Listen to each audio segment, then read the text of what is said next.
ఇవాళ నేను పొంగనాలకు రెడీ చేస్తున్నానండి. ఇవాళ నేను గుంత పొంగనాలకు రెడీ చేస్తున్నానండి. ఇదిగో పిండి, ఉల్లిపాయలు కట్ చేస్తున్నానండి, క్యారెట్ ముక్కలు కూడా వేస్తున్నానండి, పచ్చిమిర్చి, క్యారెట్, ఉల్లిపాయ ముక్కలు, జీలకర్ర అన్నీ వేసి గుంత పొంగనాలకు రెడీ చేస్తున్నానండి. ఉల్లిపాయలు గుంత పొంగనాల్లోకి ఇలా సన్నగా కట్ చేసుకోవాలండి, పెద్దవి కాకుండా ఇదిగోండి ఇలా సన్నగా ముక్కలు కట్ చేసుకోవాలి.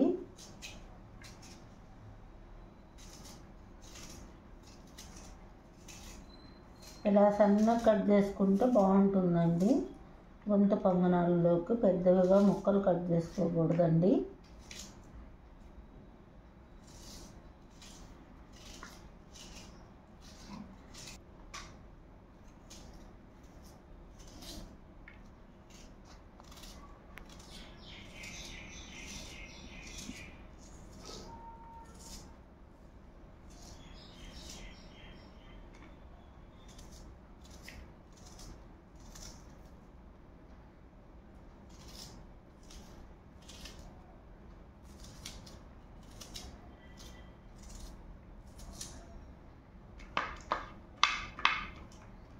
ఇప్పుడు ఉల్లిపాయ ముక్కలు కట్ చేశానండి.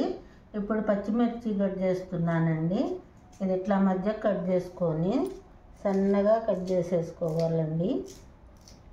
ఇవి కూడా సన్నగానే కట్ చేసుకోవాలి. ఇలా మధ్య కట్ చేసేసుకొని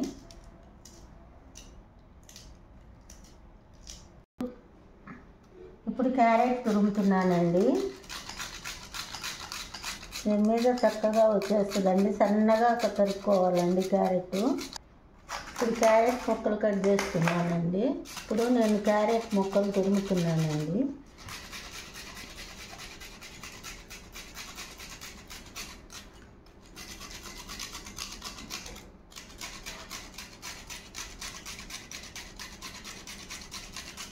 మీరు కూడా ఇది ట్రై చేయండి, బాగుంటుంది.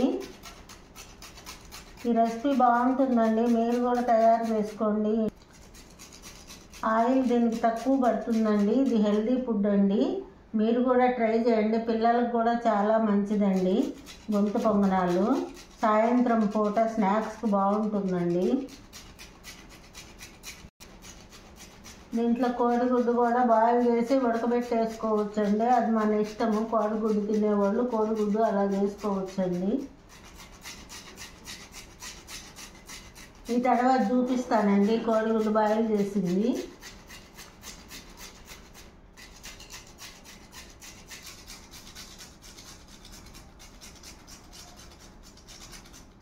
అంతా తురిమేసానండి. ఇప్పుడు కొత్తిమీర, కరివేపాకు కూడా కట్ చేస్తున్నానండి. బాగా సన్నగా కట్ చేసుకోవాలండి, లేకపోతే ఆకులుగా ఉంటుందండి.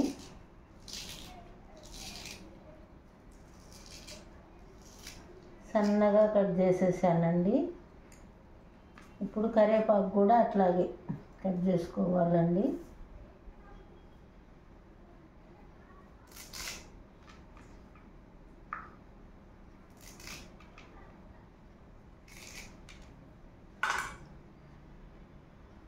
ఇవి శుభ్రంగా కడుక్కొచ్చానండి, ప్లేట్లో పెట్టుకున్నాను. ఇప్పుడు ఇవి కూడా ముక్కలుగా కట్ చేసుకుంటున్నానండి. ఇవి అయిపోయినాయండి. ఫస్ట్ జీలకర్ర వేస్తున్నానండి, కొంచెమే వేసాను.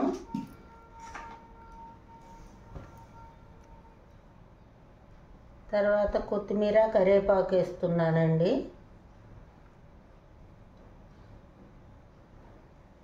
ఇప్పుడు క్యారెట్ తురిమేస్తున్నానండి.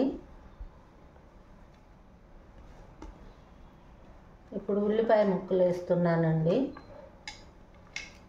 మీరు కూడా ఇట్లా ట్రై చేయండి, బాగుంటుంది. మిర్చి కూడా వేసానండి. ఉల్లిపాయ, కరివేపాకు, కొత్తిమీర, క్యారెట్, జీలకర్ర అన్నీ వేసానండి.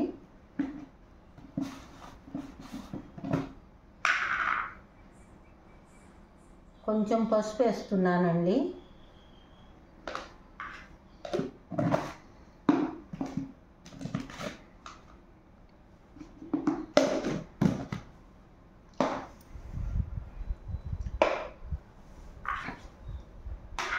కొంచెం సాల్ట్ కూడా వేస్తున్నానండి. ఇప్పుడు ఇదంతా బాగా కలుపుకోవాలండి. కొంచెం గట్టిగా ఉంటే వాటర్ పోసుకోవాలండి, లేదంటే ఇలాగే ఉంచాలండి. నేను వాటర్ పోయట్లేదండి, పిండి లూజ్గా ఉంది కొంచెం. మీరు గిన్నె గట్టిగా ఉంటే కొంచెం వాటర్ కలుపుకోవచ్చు.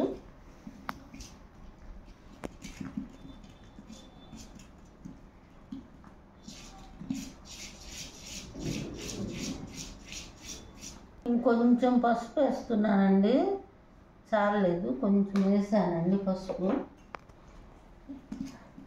అంటే ఎల్లో కలర్గా రావాలి కదండి, అందుకని పసుపు కొంచెం వేసాను. ఇది దోశకు కూడా పోసుకోవచ్చండి, బాగుంటుంది ఊతప్పం లాగా. చట్నీ లేకుండా తినొచ్చండి, ఇది దోశ పోసుకుంటే ఊతప్పం లాగా. ఇప్పుడు ఇది పొంగనాలది, గుంత పొంగనాల పిండి రెడీ అయిపోయిందండి. దీన్ని దోశలకు కూడా పోసుకోవచ్చండి, ఊతప్పం లాగా ఉంటుంది. దీంట్లో పుదీనా చట్నీ కూడా చేసి పెట్టానండి, పుదీనా చట్నీతోటి గార్నిష్ చేస్తానండి. దీంట్లోకి పుదీనా చట్నీ రెడీ చేసి పెట్టానండి. పిండి ఒక 5 నిమిషాలు ఉంచాలండి, అంతలో పంటలు కడిగేస్తానండి. కొంచెం ఉన్నాయి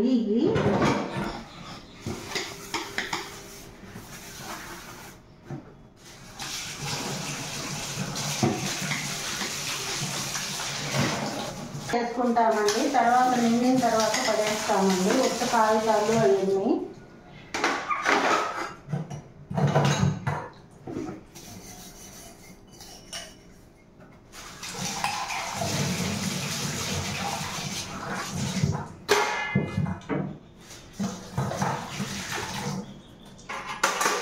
హీట్ ఎక్కిందండి, కొంచెం దీని లోపలికి ఆయిల్ వేస్తున్నానండి గుంత పొంగనాలకి.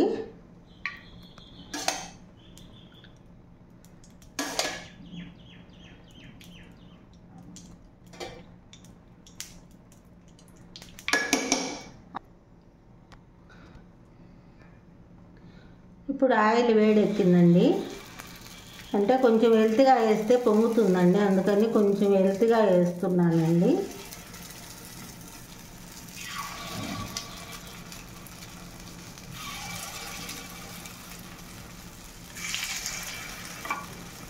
సిమ్లో పెట్టానండి. ఆయిల్ వేడెక్కినాక గుంత పొంగనాలు వేసుకోవాలండి, లేకపోతే రావండి.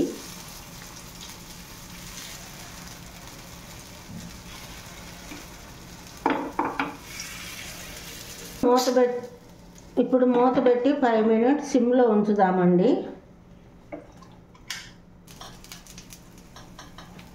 దీని మీద కొంచెం ఆయిల్ వేసుకుందామండి, ఈజీగా లేగవటానికి.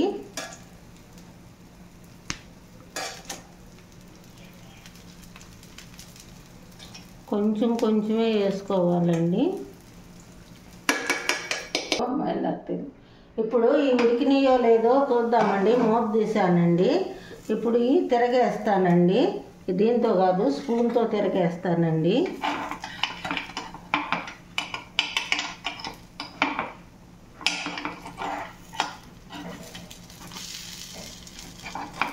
తిరగేస్తే ఉన్నాను.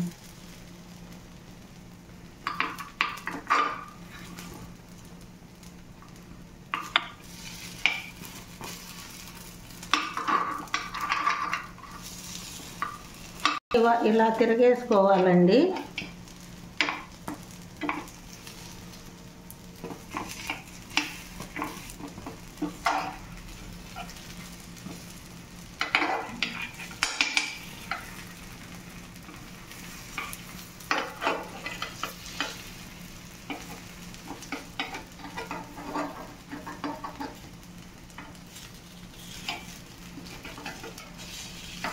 అన్నీ ఇలా తిరగేసుకోవాలండి, తిరగేసేసుకున్నానండి. ఇప్పుడు మళ్ళీ మూత పెట్టాలండి. ఇప్పుడు 5 నిమిషాలు ఉంటే తీసేస్తామండి, రెండో పక్కన కూడా కాలుతుంది. ఇవన్నీ అయినాయండి, తీస్తున్నాను. బాగా ఉడికినాయండి, చూడండి బాగా ఉడికిపోయినాయండి.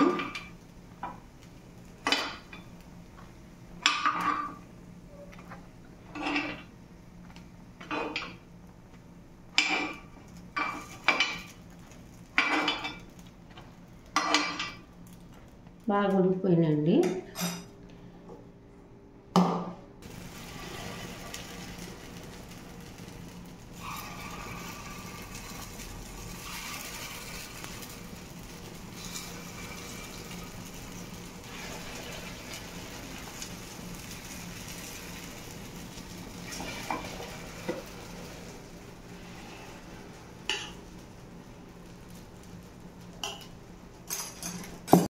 దీంట్లో పుదీనా చట్నీ చేశానండి. మీరు కూడా టెస్ట్ చేయండి. నేను కూడా టెస్ట్ చేస్తున్నాను. టేస్ట్ చేస్తున్నానండి. సూపర్గా ఉందండి.